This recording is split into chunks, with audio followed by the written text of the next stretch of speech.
Hello guys, so napansin ko lang sa mga solo player kagaya ko. Matataas ang matches nila pero hindi naman gaano kataasan ang win rate. Yung tipong mataas ang matches sa isang hero. Yung win rate naman nasa 50% pataas, 60%. Yung iba nga nasa 40% pa. Which is nakakahiya lang kasi madalas sila yung madidiscriminate. Pero sila yung literal na sinasaluduhan ko. Ito na lang ang isipin nyo sa isang solo player. Para kang isang sundalo na pupunta sa isang gyera na hindi mo alam kung mananalo pa. Yun yung player na mas pipiliin gamitin ang main hero nila para lang buhatin ang mga dark system. Minsan natatalo pa kaya hindi mo na maisip na pahalagahan pa ang win rate mo. Minsan kapag ginamit mo pa ang best hero mo ito na ang pidapidang random.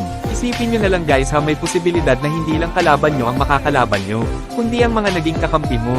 Paano ko nasabi guys? Kasi kung sino pa yung magiging kakampi mo sila pa yung manghuulol sa'yo. Kaya sa mga feeling gods dyan guys na kung makapaglait sa mga solo player ay wagas. Sana subukan nyo muna mag solo, hindi yung puro asa kayo sa kakampi nyo